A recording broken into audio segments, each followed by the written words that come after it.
Atas perintah Presiden dan Kapolri, Reserse Kriminal Khusus atau Reskrimsus dari beberapa Polda, baru-baru ini melakukan penggerebekan kepada puluhan perusahaan fintech atau pinjaman online yang diduga melakukan pelanggaran hukum.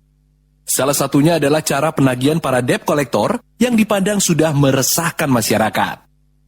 Dari sisi kepentingan konsumen, tak jarang aksi intimidasi debt collector merugikan konsumen, baik secara psikis, sosial, dan ekonomi. Kalau untuk datanya yang 2021 memang agak turun. Tapi sebelumnya tahun 2020 untuk pinjaman online itu ada 70 pengaduan. Dan permasalahan yang diadukan paling banyak penagihan. Cara penagihannya yang tidak santun, penagihannya itu yang secara psikologis bentuknya itu teror. Misalnya si A itu diinformasikan kepada semua kontak-kontaknya bahwa si A itu adalah hutang. Jadi itu ada dipermalukan secara psikologisnya gitu. Sehingga bisa membuat suatu depresi. Kemudian ada juga yang mengatakan bahwa Anda adalah hutang, saya akan laporkan ke polisi, akan saya penjarakan. Nah, hal-hal yang seperti itu kan konsumen, orang yang sangat awam terkait dengan hukum. Nah, ini yang membuat mereka itu sangat ketakutan. Saya mengapresiasi apa yang diperintahkan oleh Jokowi. Kami menunggu dari tahun 2018. Pada saat puncak-puncaknya orang mengadukan terkait dengan pinjaman online itu kan banyak sekali. Secara psikologis, kemudian ada juga yang sudah bunuh diri karena terjerat dengan rentenir teknologi sekarang ini. Ini sudah sangat meresahkan pada masyarakat. Menjadi suatu masalah yang sangat krusial. Hai men, kita ketemu lagi di D Plus Channel. Ya, masalah yang lagi hype saat ini adalah pinjaman online atau pinjol. Dan tamu kita kali ini akan ngobrol-ngobrol, membagi pengalamannya bagaimana yang dialami berhubungan dengan pinjol alias pinjaman online. Tetap stay di D Plus Channel. D Plus Channel bikin kamu makin plus.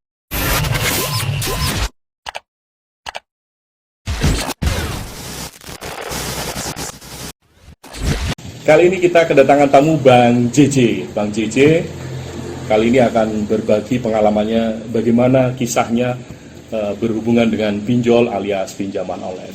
Bang, selamat datang di Plus Channel, Bang. Boleh dibagi, Bang, ini awal mulanya, kemudian Anda punya kisah berhubungan dengan yang lagi tren saat ini pinjaman online, gimana sih? Jadi awal mulanya di masa pandemi, dalam keadaan ekonomi tidak stabil, saya melihat iklan dari YouTube mengenai tentang pinjaman online. Terus saya coba, saya ikuti petunjuk-petunjuknya, langkah-langkahnya.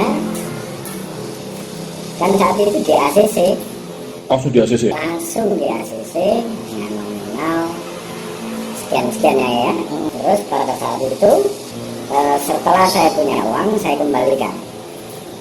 Itu sebelum jatuh tempo atau? Sebelum. Oh, bahkan sebelumnya? Sebelum jatuh tempo.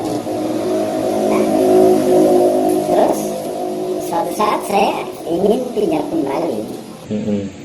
Harusnya gampang dong. Nah, betul. Dan sama, juga langsung di ACC. Di pinjaman yang sama atau berbeda? Saat itu di pinjaman yang sama. Oh, yang sama. Berikutnya, di saat mau bayar, kebetulan saya tidak ada simpanan. Akhirnya saya coba pinjam di aplikasi lain. Aplikasi yang berbeda? Berbeda, betul. Nah, di aplikasi berbeda tersebut, saya di ACC tapi dengan nominal yang sangat sedikit. Diawali dari 300.000. Ini sangat jauh dengan yang sangat jauh pertama ya? Yang pertama, awalnya. Terus, akhirnya saya coba untuk menginstal aplikasi yang lain. Tapi yang masih dalam naungan OJK. Jadi Anda pastikan untuk aplikasi yang Anda install berikutnya ini masih dalam naungan OJK? Betul, yang masih terdaftar dan jatuh temponya ya masih wajar 30 hari ya. Akhirnya saya bayarkan ke aplikasi yang sama, saya pinjam. Setelah saya di ACC semua, karena mungkin rekod saya di Kredivo bagus, sehingga saya langsung di ACC. Nah, untuk yang berikutnya, saya setiap hari itu ditawarin dengan aplikasi yang lain, bahkan telepon Yang benar-benar baru, berbeda. berbeda. Pertanyaan saya pun juga gitu, kok tahu nomor saya dari mana? Ya kan gitu. Apa yang Anda duga? Saat itu saya tak terlintas apa-apa, Pikiran apa-apa ya? pikiran apa-apa. Pada suatu saat saya mau ngecek ATM saya. Tiba-tiba di dalam ATM ada uang. Ada kiriman. Betul. Saya kaget. Siapa? Padahal setahu saya ATM saya nggak ada uang. Dan sebelumnya Anda nggak ada janji dengan seseorang kalau mau ditransfer ya? Betul. Sebenarnya sekian. Akhirnya 4 hari setelah saya ambil uang itu ada tagihan. Saya bingung kapan saya melakukan transaksi. Kalau memang nggak ngerasa melakukan. Betul. Terakhir saya menolak untuk membayar. Tiba-tiba dia mengirimkan foto data-data saya melalui WhatsApp, dan dia mengancam, mereka mengancam untuk menyebarkan data saya kalau saya tidak membayar uang yang sudah ditransferkan dia. Bang JJ, itu foto yang dikirim ke Anda itu masih ingat itu foto pas kapan? Kan Anda nggak ngerasain. Foto waktu pas saya ngambil di yang OJK. Ini kalau boleh saya potong berarti data Anda ini sudah mulai tersebar kemana-mana ini. Betul. Jadi data saya sudah dipegang dengan istilahnya semacam linknya dia. Mungkin dia punya yang terdaftar 1, tapi yang nggak terdaftar. Wow, yang anakannya ini banyak. Makanya itu yang ilegal, mungkin ratusan. Ini jadi semacam pancingan gitu ya. Ketika yang terdaftar ini kemudian dilakukan proses baik-baik saja. Betul. Kemudian data Anda di-share ke linknya, afiliasinya, kemudian mereka lah yang kemudian melakukan marketing luar biasa ini. Betul. Setelah saat saya disuruh bayar, saya coba buka ke aplikasi yang sudah saya bayar ya, dan itu tidak di ACC untuk yang kedua kali. Padahal track record Anda bagus, Bagus. belum jatuh tempo udah lunas padahal. Malah tidak. Di ACC, padahal saya sudah bayar. Bang JC, itu kalau pas tidak di ACC, apa ada penjelasannya gitu? Kenapa tidak di ACC? Ada di aplikasi dia dijelaskan perbaiki data-data Anda, lengkapi data-data Anda. Padahal itu sudah sangat lengkap. Sudah sangat lengkap. Sehingga mau nggak mau untuk membayar pinjaman gelap tadi, akhirnya saya harus pinjam ke yang aksesnya lebih mudah, yaitu yang muncul tadi itu, yang sering dikirim ke saya setiap hari itu saya klik. Sampai berapa aplikasi, Bang? Kira-kira seingatnya. Kurang lebih setelah proses perjalanannya mungkin 15 aplikasi. 15 aplikasi. Itu nilainya kecil-kecil ya, berarti? Betul, kecil yang ilegal itu. Tapi bunganya gila. Berapa kalau boleh disebut bunganya? Berapa persen? Saya pinjamnya di situ tertulis 1,5 juta. Terimanya itu hanya 905.000. Malah 905.000, betul. Itu ada penjelasan selisih begitu banyak untuk biaya apa ya? Satu, memang di situ dia menyebutkan bunga yang kecil. Yang paling besar bunganya adalah administrasi. Bunganya kecil memang, administrasinya yang besar. Bayangin aja, 1, sekian, Anda cuma terima 905.000. Betul. Terus ada yang 1 juta, itu kita terimanya 600. Gila, ini admin luar biasa potongannya. Potongan memang tertera di aplikasi, bahkan itu bisa sangat menjebak sekali. Dia tertulisnya di situ tenor 91 hari. Setelah kita klik, yang keluar hanya 7 hari. Oh my god. Dan 5 hari itu kita sudah dikejar seperti Dan ketika 91 hari masuknya cuma 7 hari itu Anda sudah tidak bisa mundur ya? Betul. Dan hari kelima saya diteror habis. Bahkan diancam sebar data segala macam. Dan itu yang sering membuat saya resah.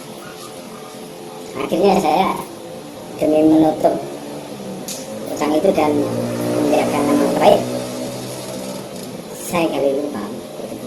Terakhir saya sudah tidak mampu untuk membayar semua aplikasi. Ya kalau metodenya kayak gitu, itu benar-benar tidak masuk akal. Betul, karena bunganya itu sangat masuk akal yang seandainya saya harus bayar. Sehingga saya mengikuti di media di mana solusinya dan apa yang harus kita lakukan dalam keadaan sudah terjerat. Oh, ternyata di grup beberapa channel di YouTube mereka memberikan saran. Ternyata sarannya cukup mudah, nggak usah dibayar. Karena apa?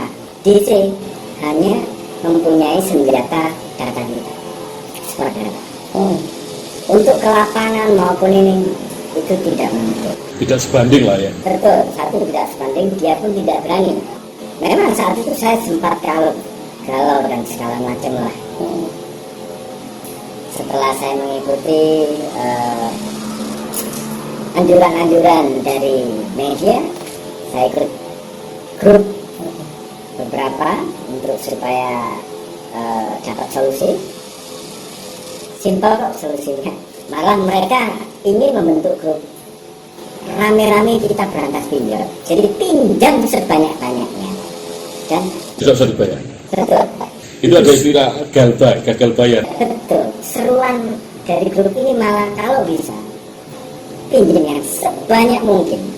Karena apa? Dia harus keluar dari negara kita. Kalau nggak gitu negara kita semakin dijajah. Bang Cici, kalau bilang keluar dari negara, apa sih yang Anda pikirkan? Apakah ini mereka dari luar negeri? Betul. Karena apa? Mereka membuktikan bukti transfer yang dari rekening dia itu bertuliskan Mandarin, Oh, bukan dari Indonesia. bahkan bukan dari Barat, tapi tulisannya Mandarin, sehingga saya pun juga nggak bisa baca. Tapi dia menunjukkan bukti transfer, bukti ya. Jadi dia mentransfer melalui semacam komputer yang di situ tulisannya semuanya Mandarin. Nah itu akhirnya saya mendapatkan solusi. Apa solusinya? Ternyata sangat mudah. Kalau memang sudah sebar data, lunas sudah. Supaya tenang gimana? Satu, ganti nomor Anda. Reset handphone, setelan pabrik, udah beres. Anda akan selesai daripada Urusan dengan mereka. urusan dengan mereka. Bang, ini mungkin agak sensitif ya. Ya, Kalau berkenan silakan dijawab. Enggak, ya Baik. tidak masalah sih. baik. Kira-kira apa sih kalimat-kalimat yang disebar ke nomor-nomor kontak Anda sampai selevel apa? Itu di luaran sampai bunuh diri dan sebagainya. Betul. Jujur, saat disuruh menteror itu kata-katanya sangat tidak manusiawi. Istilahnya kebun binatang itu ada semua di sana. Ya. Terakhir saya dikabarkan meninggal dan mereka mempunyai beberapa trik supaya seandainya saya tidak membayar, kolega saya, relasi saya lah yang membayar. Apa urusannya ya kalau dipikir gitu? Ya, dia dengan modus memberikan informasi kalau bahwa saya sakit. Berupaya mendapatkan donasi dan Betul. sampai segitunya ya. Yes. Terus ada langkah yang seperti mengadu domba. Jadi sehingga teman saya sama saya ini berantem. Gimana caranya? Nah, itu trik-trik daripada Mengadu domba ini seperti apa, Pak? Bisa ceritain, Pak? saya kasih tips buat mungkin teman-teman yang mendengarkan. Kalau ada yang menelpon dari teman kalian mengaku-ngaku, tolong jangan direspon. Sekarang kita respon, mereka akan mengejar kita terus menerus. Betul, mengejar kontak-kontak yang ada di handphone saya, sehingga dia menjelekan saya. Dia sampai saya membuat cerita bahwa Anda atau teman saya dijadikan pinjam. Padahal Anda nggak pernah ya? Sama sekali. Adalah cara-cara bisnis sehingga nama saya betul-betul jatuh, mentok tujuan dia supaya saya bayar. Tapi sebenarnya kalau dipikir secara logika ya, mohon dikoreksi kalau salah ya. Dengan Anda sudah disebarkan data itu kan Anda pasti reputasi yang dijatuhkan. Betul. Bukannya Anda semakin berpikir, lah ngapain saya bayar, Anda sudah menjatuhkan reputasi saya. Gitu. Betul, tadi istilah itu sudah saya sebut dari informasi grup atau media yang saya ikuti. Bahwa sebar data bukan lunas. Itu ya slogannya. Itu slogannya dari media-media yang sekarang. Jadi sebar data bukan lunas. Kita betul-betul dijatuhkan mentalnya di titik yang paling rendah. Kata-kata, kalimat atau apa yang membuat paling down, itu kan banyak sekali jenis kata-kata, kalimat sampai Anda diisukan meninggal dan sebagainya. Seingat Anda yang paling nyakitin Anda itu kalimat yang seperti apa? Sebetulnya kalau kata-kata dari dia ke saya sendiri hanya dia menggertak. Ya tapi yang saya sebutkan kebun binatang keluar semua. Ini tapi yang ke teman-teman ini yang Nah ya teman-teman ini setiap hari beda versi. Hari ini perampok, besok maling. Tapi teman-teman itu bagaimana Bang responnya ketika mereka menerima pesan-pesan itu? Nah sebelum saat saya ganti nomor, saya buat status untuk menjelaskan bahwa saya tidak pernah ataupun menjadikan rekan-rekan Jadi penjamin. menjadi kontak darurat ataupun penjamin. Itu yang bisa membuat mereka salah paham itu. Betul. Ya kebetulan di kota besar hal ini bukan hal yang Udah biasa. betul. Jadi ya mudah-mudahan mereka memahami. Kalau saya kemudian mengingat cerita Anda, ada satu induknya afiliasinya banyak sekali karena ternyata dari barang bukti yang muncul di beberapa polda itu mereka ruang kerjanya berjejer-jejer, kayak seperti di newsroom begitu, Betul. tapi ternyata aplikasinya berbeda-beda. Karena apa? Dari aplikasi sendiri pun tidak dicantumkan alamat. Bang Jisi itu kan yang ternyata server-server aplikasi itu memang banyak berada di luar negeri. Betul. Karena ternyata di Indonesia paling cuma 22,sekian%. Ya. Ini mungkin akan menjadi pembenar cerita Anda bahasanya Mandarin dan sebagainya itu. Yang saya lihat saat itu dari servernya dia itu menggunakan transfer bahasa Mandarin. Yang mentransfer saya. Jadi yang mentransfer bukan dari Indonesia, dari luar. Sangat tidak bisa diketahui itu banknya apa. Betul. Jadi bahkan saat saya membayar aplikasi tersebut, saya hanya dikodekan, dikasih kode VA yang jelas bukan nomor rekening. Kalau nomor rekening kan ada atas nama siapa, berarti itu aja yang dicari kan gitu. Kalau untuk yang pinjol-pinjolan kerucil-kerucil ini nomor rekeningnya juga bisa diketahui. Nah, nomor VA-nya ya, saya nggak ngomong rekening karena dia tidak ngasih nomor rekening. Nomor VA-nya itu hampir sama. Setiap aplikasi 666 kode VA 006666 terakhirnya 5, nanti yang satunya 7 ya. Kok berdekatan. Dari beberapa teman Anda yang dalam satu komunitas grup itu, kemudian apa sih langkah selanjutnya? Kalau tadi mari kita sikat habis pinjol, ada langkah advokasi nggak sih? Kira-kira mungkin orang hukum yang kemudian membuat backup, ayo kita begini. Ada di salah satu channel mereka sampai menyebutkan kalau memang ada debt collector yang datang, bilang kita selesaikan di pengadilan.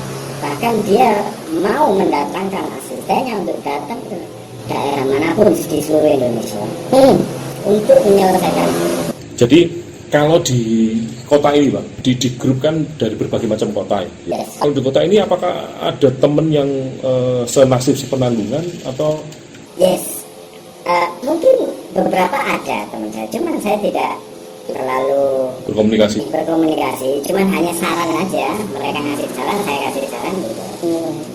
Saran supaya seandainya hidupmu sudah mulai terganggu dan itu sudah mengganggu, solusinya gampang, cukup ganti nomor, start di factory reset ya.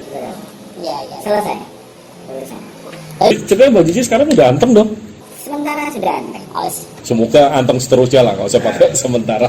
Buat teman-teman yang mengalami mungkin seperti saya, jangan takut, tetap semangat, jangan sampai merasa dihantui sehingga itu membuat kalian terhenti. Kalau memang data Anda sudah disebar dan nama Anda sudah dijelekan, kita terima dengan lapang ya. Tapi jangan sampai patah semangat. Itu aja sih. Terima kasih Bang Cici. Siap. Men, itu tadi kisah-kisah yang mungkin berada di sekitar kita. Anda lihat di televisi, radio, di media berbagai macam. Kita sedang berperang melawan perilaku tanda kutip meresahkan dari pinjaman online. Dan ini mungkin juga bisa catatan buat kita semuanya. Saya sisipkan juga informasi bagaimana komentar dari OJK dan sorotan dari sisi hukum tentang pinjaman online. Sebaiknya dan memang seharusnya pinjam ke fintech legal sehingga di bawah pengawasan OJK, dan ketika mengadu mereka adalah merupakan konsumen di sektor jasa keuangan. Sementara kalau di fintech ilegal itu di luar jangkauan OJK. Jika itu adalah fintech legal, maka OJK bisa menindaklanjuti laporan masyarakat untuk menghukum kepada fintech yang terdaftar atau berizin itu.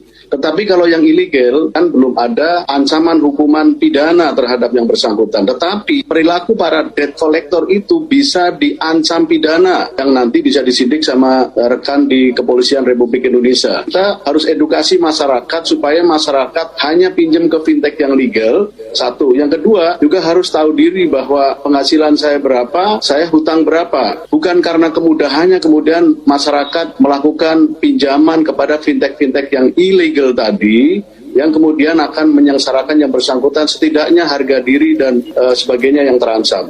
Nah, ini juga bagian dari budaya yang harus kita tumbuh kembangkan mengenai budaya rumongso itu.